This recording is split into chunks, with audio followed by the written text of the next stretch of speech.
علیہ وسلم الدنیا سجن المؤمن و جنت الکافر او کما قال علیہ السلام۔ میرے محترم بزرگ و عزیز دوستو، اللہ تبارک و تعالیٰ کا احسان ہے، اس کا کرم ہے کہ اللہ تبارک و تعالیٰ نے ان کو ایمان کی دولت سے نوازا ہے۔ اس ایمان کی برکت سے اللہ کے دین کی مجلس میں بیٹھے ہوئے ہیں،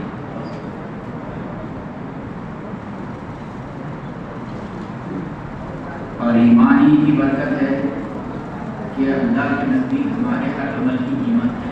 ایمان کی وجہ سے ہمارے ہر عمل کی قیمت ہے اللہ کے نزدیک۔ ایمان کے بغیر بڑے سے بڑا عمل بیکار ہو جاتا ہے۔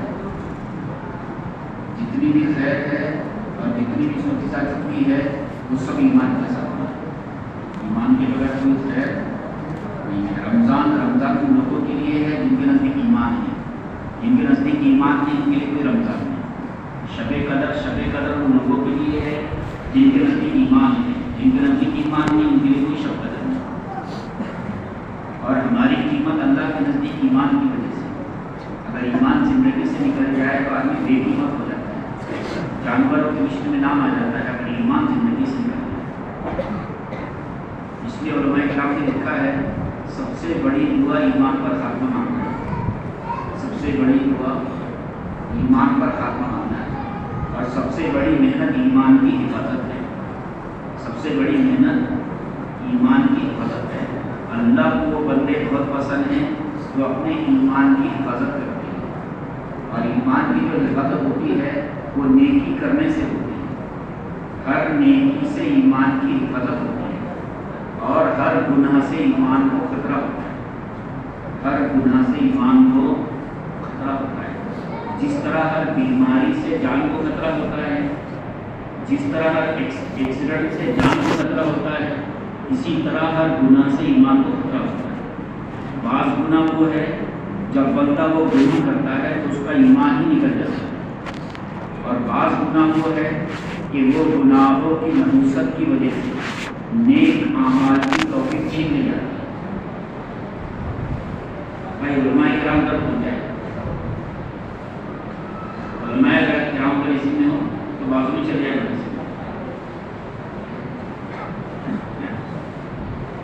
تو بعض گناہ وہ ہے جب بندہ کو گناہ کرتا ہے تو ایمان ہی نکل جاتا ہے، اور بعض گناہ وہ ہے کہ وہ گناہوں کی نحوست کی وجہ سے نیک اعمال کی توفیق چھین لی جاتی ہے۔ نیک عمل کی توفیق چھین لی جاتی ہے۔ جیسے کوئی جماعت آ گئی ہے مسجد میں، اور آدمی جماعت کو دیکھ کر یہ سوچے اب آ گئی، اب اعلان کرے گا، رکنا پڑے گا، اب گشت کرانا پڑے گا، اب کھانا کھلانا پڑے گا۔ جو آدمی جماعت کو دیکھ کر یہ سوچے وہ محروم کر دیا۔ جماعت کو دیکھ کر کیا سوچے آ گئے ابھی، اب اعلان کرے گی، اب رکنا پڑے گا، اب گشت کرانا پڑے گا، اب کھانا کھلانا پڑے گا۔ ایسے لوگ محروم ہو جاتے ہیں۔ بلکہ بعض مرتبہ اس مسجد میں جماعت ہوگی تو اس مسجد میں نماز پڑھنے سے بھی اللہ محروم کر دے گا، کیونکہ اس نے ان لوگوں کو ہلکا سمجھا ہے جو اللہ کی نسبت پر جنہوں نے اپنے گھر کو چھوڑا، اپنے کاروبار کو چھوڑا ہے، کیونکہ اللہ کے نزدیک اس کے راستے میں نکلنے والوں کی قیمت بہت زیادہ ہے۔ اس لیے اللہ کے نبی فرمایا اس حکم میں جو لوگ اللہ کے راستے میں جاتے ہیں ان کے گھر کی مستورات کی ایسی عزت کرنا چاہیے جیسے اپنی ماں بہن کی عزت کرتے ہیں۔ اور حدیث میں آتا ہے اس کا حکم ہے کوئی آدمی اللہ کے راستے میں چلے اور اس کی عزت پر کوئی ہاتھ ڈالے، اس کے پیچھے کوئی شخص اللہ کے راستے میں چلے اور اس کی عزت پر کوئی ہاتھ ڈالے اس کے پیچھے، تو اللہ قیامت کے دن دونوں کو اپنے سامنے کھڑے کرے گا، اور اللہ کہے گا میرے بندے تو میرے راستے میں چل رہا تھا، اس نے تیری عزت پر ہاتھ ڈالا تھا۔ آج جتنی چاہے اتنی نیکیاں لے لے سکتے، کیا کہیں گے اللہ؟ جتنی چاہے اتنی نیکیاں لے لے سکتے۔ تو بتاؤ بھائی ایک نیکی کی قیمت ہوگی کتنے سے؟ کوئی نیکی چھوڑے گا آدمی؟ اس لیے ہمارے بڑے فرماتے ہیں اگر کوئی شخص اللہ کے راستے میں جائے اس کے گھر پہ نصرت کے لیے جا رہا ہے تو گھر کی مستورات کو لے کر جائے، اکیلے مت جاؤ، لیکن نصرت ضروری ہے۔ اور اللہ کے نبی نے فرمایا اس حکم ہے جو شخص اللہ کے راستے میں جائے نہ جائے، جو شخص اللہ کے راستے میں نہ جائے، جانے والے کی مدد نہ کرے یا اس کے پیچھے اس کی گھر بار کی خبر گیری نہ کرے، تو اللہ مرنے سے پہلے اس کو اپنے عذاب میں مبتلا کرے گا. اللہ مرنے سے پہلے اس کو اپنے عذاب میں مبتلا کرے گا. اس لیے حضرت عمر رضی اللہ تعالیٰ عنہ اتنے قدردان تھے ان لوگوں کے لیے جو لوگ اللہ کے راستے میں جاتے ہیں. حضرت عمر رضی اللہ تعالیٰ عنہ اتنے قدردان تھے ان لوگوں کے لیے جو لوگ اللہ کے راستے میں چلتے تھے. حضرت عمر رضی اللہ تعالیٰ عنہ امیر المومنین ہیں، امیر المومنین ہیں. جو لوگ اللہ کے راستے میں جاتے تھے ان کے گھروں پہ جاتے تھے اور کہتے تھے سودا لانا ہے میں لا کے دیتا ہوں. کئی بازار والے تم کو دھوکہ نہ دیں، چٹھی لکھنا ہے تم کو، ہاں میں چٹھی لکھ دیتا ہوں. حضرت عمر رضی اللہ عنہ. تو جو لوگ یہ کریں گے اللہ ان کو بھی قبول کرے، ان کو بڑے بڑے تقاضوں کے لیے قبول کرے گا. اور کوئی یہ سوچ جاتے رہتے فرصت اس کی چلے گئے جماعت میں، ایسے سوچنے والے لوگ محروم کر دیے جاتے. جو کسی بھی اللہ کے راستے میں جانے والے کے بارے میں کیا سوچے، ویسے تھے فرصت کس لیے چلے گئے، بلکہ یہ سوچنا ہے کہ اللہ نے ان کو قبول کیا اس کے راستے کے لیے. اس نے قبول کیا ہے، اللہ نے قبول کیا. یہ بڑے کام کے لیے ہے. اگر یہ سوچیں گے اور ان کے گھر بار والوں کی خبرگیری کریں گے تو اللہ آپ کو بھی بڑے بڑے تقاضوں کے لیے قبول کرے گا. حضرت عمر رضی اللہ تعالیٰ عنہ امیر المومنین ہیں اور اتنا اونچا مقام ہے آپ کا کہ اللہ کے نبی نے فرمایا اس موضوع میں میرے بعد کوئی نبی ہوتا تو عمر ہوتا، میرے بعد کوئی نبی ہوتا تو عمر ہوتا. اور اللہ کے نبی صلی اللہ علیہ وسلم اس موضوع میں لوگوں میرے بعد ابو بکر کے عمر کی اتباع کرو میری سمجھ. اور اللہ کے نبی صلی اللہ علیہ وسلم حضرت ابو بکر صدیق رضی اللہ عنہ کا ہاتھ پکڑتے، حضرت عمر کا ہاتھ پکڑتے اور فرماتے تینوں اس طرح جنت میں داخل ہوں، ہم تینوں اس طرح جنت میں داخل. جن کا اتنا اونچا مقام ہو وہ لوگوں کے گھروں پر جا رہے ہیں، جن کے گھر پر جو لوگ اللہ کے راستے میں چلتے ہیں. ٹھیک ہے میرے دوستوں، جو لوگ اللہ کے راستے میں چلتے ہیں اللہ کے نزدیک کی قیمت ہے. اس لیے علماء کرام بتاتے ہیں کہ آدمی اللہ کے راستے میں جو نکلتا ہے وہ اتنے آسانی سے نہیں نکلتا ہے. 3 جگہ ایسی ہے جہاں شیطان پوری طاقت لگاتا ہے. کتنی جگہ بھائی؟ 3 جگہ ایسی ہے جہاں شیطان پوری طاقت لگاتا ہے. ایک اسلام کے کفر کے بیچ میں کسی کو مسلمان نہیں ہونے دے. مسلمانوں سے غلطیاں کیوں کراتا معلوم؟ مسلمانوں سے شیطان غلطیاں اس لیے کرواتا تاکہ ان کی غلطیوں کی وجہ سے دین بدنام ہو اور لوگ دین قبول نہ کریں. اس لیے غلطیاں کرواتا ہے ان سے. تو سب سے پہلے شیطان کہاں طاقت لگاتا؟ اسلام کے کفر کے بیچ میں، کسی کو مسلمان نہیں ہونے دے گا. دوسرا مسلمان کے ہجرت کے بیچ میں، اللہ کے راستے میں جانے نہیں دے گا. چھوٹے چھوٹے کاموں کو بڑے بڑے بنا کے پیش کریں گے. سوچیں نا تو چلے گا تو قیامت لگے گی، تو چلے جائے گا تو رشتہ دار نانا ہو جائے گی، فلاں کی شادی ہے تو چلے جائے گا تو کیسا ہوگا. یہی ڈر ہے. اس میں مجمع میں کتنے لوگ ایسے ہوں گے برسوں سے دعوت کا کام چل رہا ہے آج تک کے 4 نہیں لگا پائے. کائی کی وجہ سے یا تو ڈر ہے یا تو دین کے کام کو ہلکا سمجھتے ہیں یا دین کی محنت کرنے والوں کو ہلکا سمجھتے ہیں. یہ وہ گناہ ہے جن کی وجہ سے اللہ اس کے راستے میں نکلنے سے محروم کر دیتا ہے. ایک کیا ہے کہ دین کی محنت کو ضروری نہ سمجھے. حضرت مولانا احتشام الحسن رحمۃ اللہ نے لکھا ہے جو آدمی دین کی محنت کو ضروری نہ سمجھے اس نے نبیوں کے آنے کو ضروری نہیں سمجھا ہے. اس نے نبیوں کے آنے کو ضروری نہیں سمجھا. یا تو دین کی محنت کو ضروری نہیں سمجھ رہا ہے یا لوگ جو دین کی محنت کر رہے ہیں ان کو ہلکا سمجھ رہا ہے. یا پھر کیا ہے تیسرا گناہ، میرے بغیر میرے گھر کا کیا ہو، میرے گھر کا میرے بغیر. دیکھو جو آدمی اللہ کے راستے میں نہیں جائے گا نا خود بگڑے گا، گھر والوں کو بگڑے گا. خود بگڑے گا، گھر والوں کو بگڑے گا. خود کیسا بگڑے گا، میرے بغیر کیسا ہو. اور گھر والے کیسے بگڑیں گے، یہ چلے جائے تو ہمارا کیا. کتنے لوگ ایسے ہیں جو برسوں میں تکلیف میں لگے ہوتے ہیں اور کچھ ایسی بھی ہے ہمارے بھائی 10 سال ہو گئے 4 مہینے لگانے کے دوبارہ توفیق نہیں ملی ہوں. دوبارہ توفیق تو اپنے آپ سے پوچھے تو نے اس 4 مہینے میں غلطی تو بھی کر دیا تھا جس کی وجہ سے اللہ نے محروم کر دیا. ٹھیک ہے، بعض گناہ ایسے ہوتے ہیں اللہ ہدایت کی توفیق چھین لیتا ہے اللہ اس میں عمل کی توفیق چھین لیتا ہے. تو سب سے پہلے ہم کاٹا لگاتا کفر کے اسلام کے بیچ میں, دوسرا مسلمان کے ہجرت کے بیچ میں, اور تیسرا موت کے وقت میں کہ بغیر کرنے کے دنیا سے چلے جائے, بغیر کرنے کے. کیونکہ تین جگہ ایسی ہے جب کوئی بندہ یہ کر لیتا ہے تو گناہ معاف کر دیے جاتے ہیں. کوئی اسلام میں داخل ہو جائے, کوئی کافر کلمہ پڑھ لے, کوئی کافر کلمہ پڑھ لے تو اس کے کفر کے سب گناہ معاف کر دیے جاتے ہیں. کوئی مسلمان ہجرت کر لے تو اس کے گناہ. حضرت مولانا یوسف رحمۃ اللہ کے پاس ایک ساتھی آیا, کہنے لگا حضرت تمہارے تبلیغ والے بولتے ہیں ایک قدم چلے کے 700 قدم چلنے کا ثواب, ایک سبحان اللہ سبحان اللہ کا ایک 7 لاکھ سبحان اللہ کا نہیں ثواب, یہ کہاں سے لائے؟ حضرت مولانا یوسف رحمۃ اللہ فرمانے لگے تم مجھے مانتے ہو کہ میں عالم ہوں؟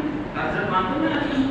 حضرت مولانا یوسف رحمۃ اللہ فرمانے لگے یہ تو 1 لاکھ اور 7 لاکھ کی بات کرتے ہیں, میں تو کہتا ہوں کوئی شخص اللہ کے راستے میں چلتا ہے, پہلا قدم گھر کے باہر, دوسرا قدم جنت میں, دوسرا قدم جنت میں. تو کوئی ہجرت کر لے گناہ معاف ہو جاتے ہیں, اور موت کے وقت کوئی کلمہ پڑھے تو. اگر میرے محترم دوستو اگر اس کام میں خروج نہ ہوگا تو آج یہ پورا جنگ اور پورا علاقہ تبلیغ والا نہیں ہوگا. یوپی اور ایم پی کا بھاگ کام نہیں کرتا تھا پوری دنیا میں, خروج کی برکت ہے کہ پورے دنیا میں کام پہنچا ہوا ہے. اور خروج میں بھی وہ لوگوں کا خروج زیادہ قیمتی ہے جو پلاٹ بیچ کر گئے ہیں, اور ان لوگوں کا خروج اس سے بھی زیادہ قیمتی ہے جو رہتا ہوا گھر بیچ کر گئے ہیں. خوش نصیب ہے ایسے لوگ جن کو یہ توفیق مل گئی. جو شخص اللہ کے راستے کی نسبت پر, اللہ کی نسبت پر جو چیز بیچے گا وہ چیز اس کو جنت میں اللہ ایسی دیں گے, اور جنتی کے پاس وہ چیز نہیں ہوگی, اور جنتی کے پاس وہ چیز نہیں ہوگی. جیسا کوئی مکان بیچ کر جائے, ایک پلاٹ بیچ کر جانا, یہ بھی قربانی ہے, لیکن اس سے بڑی قربانی کیا ہے کہ ایک ہی مکان تھا, اسی میں رہتے تھے اور اسی کو بیچ کر چلے. کہ وہ لوگ ہیں جو ملکوں کے ہدایت کا ذریعہ بننے والے, ملکوں کے ہدایت کا ذریعہ بننے والے. خود کا مکان بیچ کر چلے گئے, جب بھی کسی کو دھکا لگے گا کہ اب تو مکان بھی نہیں ہے, اللہ کی نسبت پر بک رہا ہے, اسی وقت اللہ لوگوں کے ہدایت کے بیچتے رہے. حضرت مولانا یوسف رحمۃ اللہ علیہ فرماتے تھے جب کسی ملک کے لیے جمع بنتی ہے بیرون کے لیے, جس وقت رخ بنتا ہے, جس ملک کا رخ بنتا ہے, اسی وقت اس ملک کے باطل کو دھکا لگتا ہے, اسی وقت اس ملک کے باطل کو لگتا ہے. تو میرے محترم دوستو سب سے قیمتی خروج ان کا ہے جو قرض لے کر رہے, جو رہتا ہوا مکان بیچ کر رہے ہیں, جو سیواب بیچ کر رہے ہیں, جو رہتا ہوا مکان بیچ کر رہے ہیں, رہتا ہوا. اور خوش نصیب وہ لوگ جن کا تو گھر بھی چلا گیا اور ایسی حالت میں تھے کہ بھوک کی حالت میں چلے. کیونکہ جس کی جتنی قربانی ہوتی ہے اتنی قربانی ہدایت کا ذریعہ بنتی ہے اور اس کے ترقی کا ذریعہ بنتی ہے. مثال کے طور پر ایک صحابی اللہ کے راستے میں چلے, ان کی اونٹنی گرتی, ان کی اونٹنی گرتی اور وہ زمین پر گرے اور جان نکل گئی. تو صحابہ نے اللہ کے نبی کو خبر دی کہ نبی صلی اللہ علیہ وسلم فلاں صحابی شہید ہو گئے. تو اللہ کے نبی صلی اللہ علیہ وسلم نے فرمایا وہ جب گھر سے نکلے تھے تو ان کے گھر میں کھانے کے لیے کچھ نہیں تھا, بھوک کی حالت میں چلے, کھانے کے لیے کچھ نہیں تھا, بھوک کی حالت میں گھر سے چلے تھے. تو صحابہ نے پوچھا نبی صلی اللہ علیہ وسلم آپ کو کیسے پتا چلا کہ یہ بھوک کی حالت میں نکلے تھے؟ تو اللہ کے نبی صلی اللہ علیہ وسلم نے حکم ہے میں دیکھ رہا ہوں جیسی ان کی جان نکلی بھولے اس کے منہ میں لقمہ ڈال گئی. دیکھو شہید ہونے والے اور نہیں تھے, لیکن ہر کسی شہید کے منہ میں لقمہ رونے نہیں ڈالتا ہے. ان کے کیوں ڈالا ہے؟ بھوک کی حالت میں. جس کا خروج یعنی جو آدمی اللہ کے راستے میں چلے گا, 1 لاکھ ہے 2 لاکھ کے خرچے میں جائے, اس کی قربانی ہدایت کا ذریعہ بنے گی. 5 لاکھ موجود ہے, 1 لاکھ کے خرچے میں قربانی ہے, لیکن وہ نہیں ہے جو ہدایت کا ذریعہ بنے گی. ہدایت کا ذریعہ وہ لوگ بنیں گے جس طرح شادیوں کے لوگ قرض لیتے ہیں, جس طرح لوگ مکانات کے لیے قرض لیتے ہیں, یہ اللہ کی نسبت کے لیے قرض لیتے ہیں. ان کا یہ قرض لینا امت کے ہدایت کا ذریعہ بنے.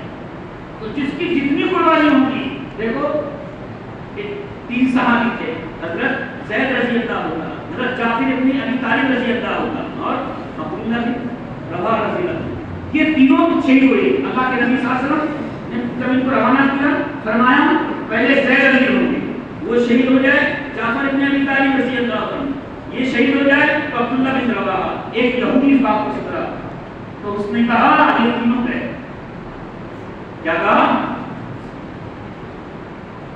تو یہ جماعت روانہ ہو گئی، حضرت زید رضی اللہ عنہ شہید ہو گئے، مسجد نبی میں اللہ فرما رہے ہیں، اللہ کے نبی صلی اللہ علیہ وسلم فرما رہے ہیں زید شہید ہو گئے۔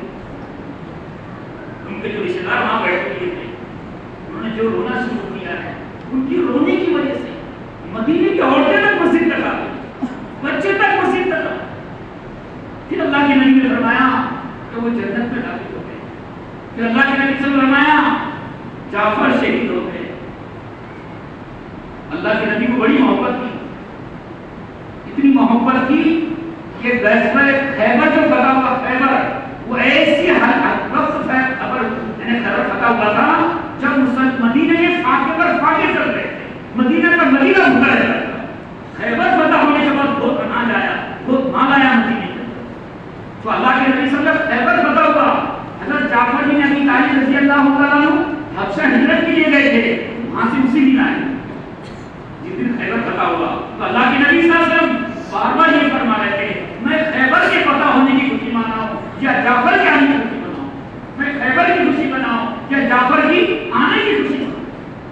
تو اللہ کے نبی صلی اللہ علیہ وسلم نے مسجد نبی کے اندر فرمایا جعفر شہید ہو، کوہرام مچ گیا، مدینے میں کوہرام مچ گیا۔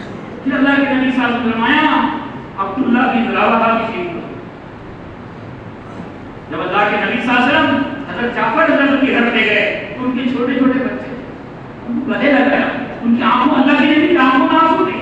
ان کی بیوی حضرت جعفر رضی اللہ عنہ کی بیوی نے دیکھا کہ اللہ کے نبی کی آنکھوں میں آنسو ہے، سمجھ گئے میرے شوہر شہید ہو گئے۔ اور اتنی محبت تھی دونوں کے اندر کہ کھانا بناتے بناتے وہ بے ہوش ہو گئے، بے ہوش ہو گئے۔ اور دیکھو تینوں کے بارے میں اللہ کے نبی نے کہا فرمایا زید شہید ہو گئے، جنت میں داخل ہو گئے، اور عبداللہ بن رواحہ رضی اللہ عنہ شہید ہو گئے، جنت میں داخل ہو گئے۔ لیکن حضرت جعفر رضی اللہ عنہ کے بارے میں کیا فرمایا؟ جعفر شہید ہو گئے، شہید ہو گئے، جنت میں داخل ہو گئے۔ دونوں کے علاوہ اچھی خوشخبری کو کیا ملی ان کے بارے میں کہ میں دیکھ رہا ہوں جعفر کو اللہ نے 2 پر دیے اور وہ جنت میں اڑتا پھرتا۔ دیکھو شہید ہونے والے 3 تھے لیکن پر تینوں کو نہیں دیے گئے کیونکہ ان کے دونوں ہاتھ کاٹ دیے گئے تھے۔ انہوں نے ایک ہاتھ میں جھنڈا پکڑا، اس کو دشمنوں نے کاٹ دیا، دوسرے ہاتھ میں پکڑا، اس کو بھی کاٹ دیا، اور جب جھنڈا انہوں نے سینے سے لگایا تو پیچھے سے وار کر کے اس کو شہید کر دیا گیا۔ تو انہوں نے اپنے زندگی میں جھنڈا گرنے نہیں دیا، دونوں ہاتھ کر گئے۔ اس کی برکت تھی کہ جو ان کو جنت ملی ہے وہ دونوں کو نہیں ملی ہے، کہ جس کی جتنی قربانی ہوتی ہے وہ ہدایت کا ذریعہ بنتی ہے، وہ ہدایت کا ذریعہ ہے۔ اور میرے محترم دوستو، کوئی آدمی اللہ کے راستے میں چلتا ہے، کسی ملک میں پہنچا، وہاں کا کھانا نصاب کے مطابق نہیں ملا، اور ایک وقت وہ بھوکا سو جائے، ایک وقت بھوکا سو جائے تو اس کا بھوکا سونا کتنے لوگوں کو کفر کی موت سے بچا۔ ایک وقت نیند نہیں آئی ہے، گرمی تھی یا سردی تھی، لیکن نیند نہیں آئی ہے، اس کا ایک رات کا جاگنا کتنے لوگوں کے ہدایت کا ذریعہ بن جاتا ہے، کیونکہ اللہ کے راستے کی ہر تکلیف امت کے ہدایت کا ذریعہ بنتی ہے۔ اور وہ اللہ کے راستے میں چل رہا ہے اور بچہ یہ کہے ابو کر کے آواز دے دے اور ماں کے دل میں دھکا لگے، یہ دھکا لگنا، یہ دل کے اندر دھکا لگنا کتنے لوگوں کے ہدایت کا ذریعہ بن جائے۔ آج یہ تو قربانیاں ہیں، جیسے صحابہ کہتے تھے نا ہمارے جیسے ہو جاؤ، صحابہ کیا کہتے تھے؟ جہاں جاتے تھے کیا کہتے تھے؟ ہمارے جیسے ہو جاؤ۔ تو یہ جملہ چھوٹا ہے لیکن پیچھے قربانیاں ہیں۔ مدینہ کا مدینہ ہوتا ہے، مدینہ کا مدینہ ہوتا ہے۔ حضرت سلمان رضی اللہ عنہ روایت کرتے ہیں، حضرت سلمان رضی اللہ عنہ روایت کرتے ہیں اللہ کے نبی صلی اللہ علیہ وسلم کی خدمت میں مسافر آیا، اس نے کہا مجھے سواری کی ضرورت ہے، ایک سواری، ایک صحابی نے کہا میں میری سواری دیتا ہوں، سواری دیتی ہے۔ تو مسافر نے کہا مجھے کھانے کی ضرورت ہے، تو اللہ کے نبی صلی اللہ علیہ وسلم نے 300 صحابہ کے درمیان اعلان کیا کوئی ہے تو اس کو کھلا دے، صفوں میں کوئی بھی نہیں کھڑے ہوا، اعلان پر پتا چلا پورا مدینہ ہو گیا۔ حضرت سلمان رضی اللہ تعالیٰ نے اس مسافر کا ہاتھ پکڑا اور کہا چل میں تجھے ایسے چوکٹ پر لے کر چلتا ہوں، میں تجھے ایسے گھر دروازے پر لے کر چلتا ہوں جس دروازے سے اللہ کے دین کا تقاضا کبھی خالی نہیں گیا ہے۔ حضرت سلمان رضی اللہ تعالیٰ نے اس مسافر کا ہاتھ پکڑا، حضرت فاطمہ رضی اللہ گھر تشریف لے گئے، دروازہ کھٹکھٹایا، اندر سے آواز آئی، من دخل باب کون ہے؟ کہا انا سلمان، میں سلمان ہوں۔ تو اندر سے آواز آئی، سلمان میرے گھر کیا کام ہے؟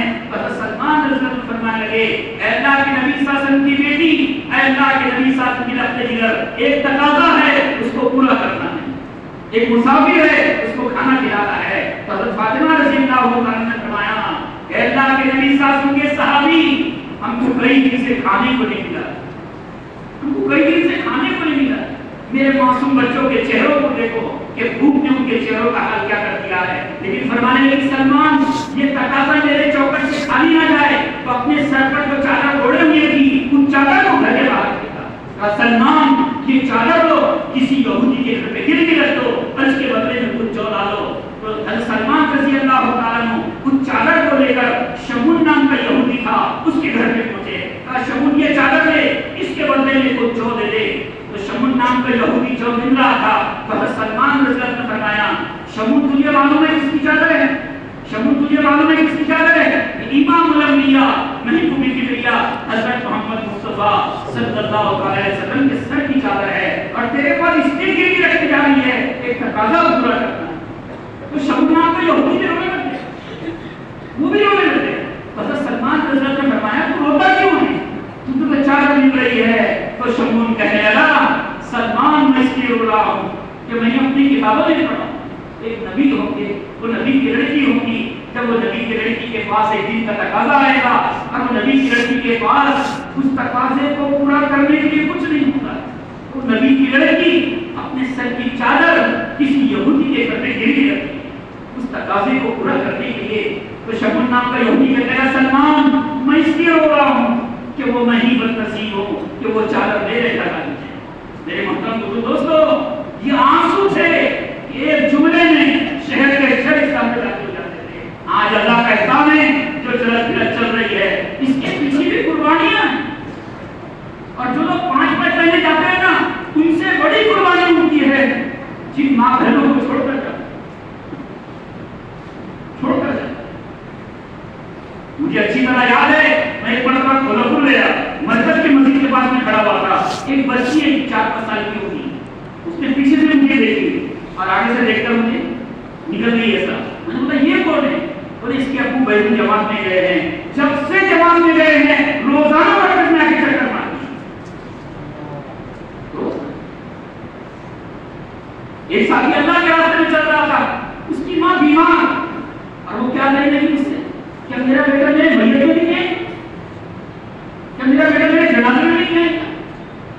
یہ آنسو ہے، لوگ سمجھتے ہیں پتلے لے کر چل رہے ہیں، لوگوں کو یہ نہیں معلوم ہے کتنی آہیں ان کے ساتھ میں ہیں، کتنے آنسو ان کے ساتھ، یہ کتنے آنکھوں سے آنسو بہتے ہیں جب آدمی بیٹوں کے بات نہیں کرتا۔ میرے محترم دوستو یہ قربانی ہے کہ آج پورے دنیا کے اندر اختلاف ہے، پورے دنیا کے اندر جماعت کے لوگ الگ دکھتے ہیں، دین کے کام کرنے والوں کی زندگی الگ نظر آتی ہے، سنت شریعت کے مطابق نظر آتی ہے، ورنہ دنیا بھول چکی ہے۔ اس لیے دوستو اللہ نے موقع دیا ہے، دیکھو اگر ہم قربانیاں دیں گے اللہ اس امت کا بیڑا پار کرے، اگر ہم غفلت کریں گے، اگر ہم دین کی محنت میں غفلت کریں گے تو یہ ہمارا غفلت کرنا اور تقاضوں کو جب دل میں آیا جب طے کرنا چاہیے، کیونکہ ابھی جو تاریخ طے ہے اپنے پورے برات کی، وہ ابھی تاریخ کیا ضرور کی، وہ فروری کی اجتماع کی تاریخ۔ اگر آپ ڈیٹ کر رہے ہیں تو گویا آپ کی مثال ایسی ہے کہ گھر میں کوئی بیمار ہے اور بیمار کو یہ بول رہا 10 دن کے بعد دواخانے لے کے آئیں گا، یا آپ کا آپریشن 25 دن کے بعد نہیں کرے، تو بتاؤ بھائی بیماری بڑھے گی یا کم ہوگی؟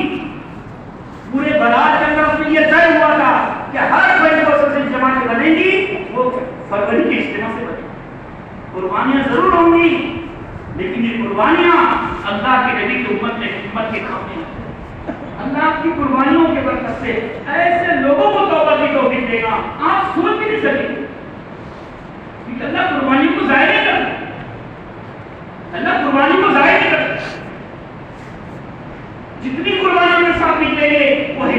قربانیاں ہدایت کا ذریعہ بنی، اللہ کے نبی صلی اللہ علیہ وسلم کی امت کی زندگیاں بدلی۔ اور میرے محترم دوستو، اگر ہم نے اس میں ٹال مٹول کیا، اگر دین کے تقاضوں کو ہلکا سمجھا، دیکھو جو آدمی دین کے کام کو ٹالتا ہے بعض مرتبہ ٹالنے کی وجہ سے محروم کر دیا جاتا ہے، ٹالنے کی وجہ سے کیا کر دیا جاتا ہے؟ محروم کر دیا جاتا ہے۔ اس لیے اللہ تبارک و تعالیٰ نے ہم کو یہ موقع دیا ہے، زندگی کا ملنا خوش نصیبی نہیں، اس کا لڑنا خوش نصیبی ہے، مال کا ملنا خوش نصیبی نہیں ہے، اس کا لڑنا خوش نصیبی ہے، صلاحیت کا ملنا خوش نصیبی نہیں، اس کا لڑنا خوش نصیبی ہے۔ زندگی کے دینے میں، مال کے دینے میں، گاڑی کے دینے میں، صلاحیت کے دینے میں اللہ کی کوئی قید نہیں، اللہ کس کو بھی دے گا۔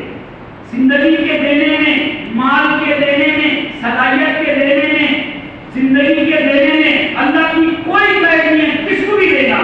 لیتا اسی سے ہے جس سے محبت کرتا ہے، جن سے ناراض ہوتا ہے چھینے گا نہیں، لگنے نہیں دے گا، چھینے گا نہیں، لگنے نہیں دے گا۔ مال ہوگا لگا نہیں پائیں گے، گاڑیاں ہوگی لگا نہیں پائیں گے، کیونکہ اللہ ناراض ہوتا ہے تو روٹی نہیں چھینتا، تقاضے چھین لیتا ہے، روٹی نہیں چھینتا، تقاضے چھین لیتا ہے، اور اللہ خوش ہوتا ہے تو تقاضے دیتا ہے، تڑپاتا ہے، بھوکا رکھتا ہے۔ اس کی ماں جمیل صاحب پڑوس کے ملک کے مرکز میں امام تھے، وہ فرمایا کرتے تھے صحابہ زندہ ہونے کے باوجود، صحابہ زندہ ہونے کے باوجود ان کی عورتیں ایسی زندگی گزارا کرتی تھی جیسے بیوہ عورتیں ہوتی، صحابہ زندہ ہونے کے باوجود ان کے بچے ایسی زندگی گزارتے تھے جیسے یتیم بچے ہوتے۔ جب دین ان تک پہنچا ہے، اس کی حاجی ظہیر صاحب رحمۃ اللہ علیہ فرمایا کرتے تھے کہ انقلاب دیوانے لاتے ہیں، سمجھدار نہیں لاتے۔ انقلاب کون لاتا ہے؟ دیوانے لاتے ہیں۔ صحابہ دیوانے تھے، کون سمجھدار کہے گا خود کی شادی چھوڑ دو، کون سمجھدار بولے گا سیزن چھوڑ دو، کون سمجھدار بولے گا بچوں کو بھوکا سلا دو۔ لیکن صحابہ نے یہ کیا ہے، اور دنیا کے سب سے عقل مند لوگ ہوئے ہیں تمام نبیوں کے بعد۔ ان کا اتنا اونچا مقام ہے، تمام صحابہ کا اتنا اونچا مقام ہے کہ علماء کرام نے لکھا ہے کسی صحابی کے نام کے معنی پوچھنا بھی بےعدبی، کسی صحابی کے نام کے معنی بھی پوچھنا کیوں؟ وہ سب کے سب جنتی ہے، وہ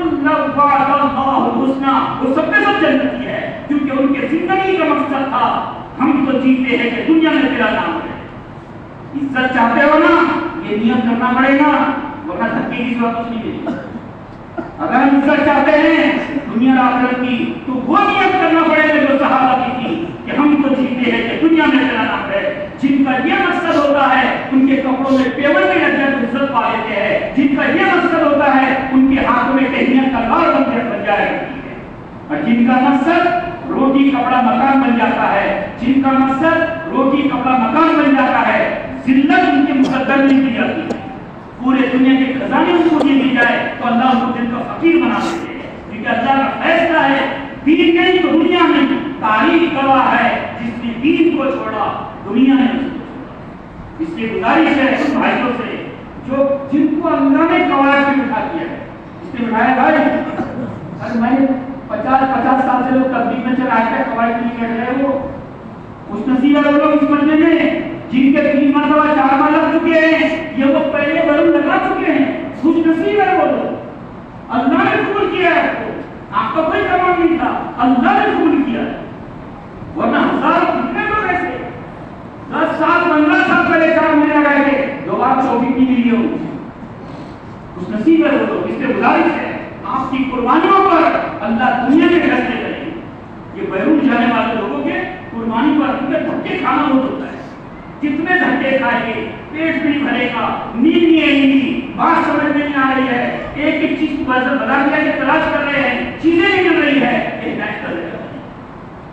اس لیے جن جو بھائی قواعد میں بیٹھ چکے ہیں یعنی وہ آتے ہیں کہ بیرون جا سکتے ہیں، رائے ہے گزارش ہے، اور ان کو 3 سال ہو چکے ہیں، اب کوئی مشکل کی ضرورت نہیں ہے، فروری میں ان کو بس نکلنا ہی طے کرو، انشاءاللہ طے کرتے تو انشاءاللہ سب اجماع کر کے بولتے جا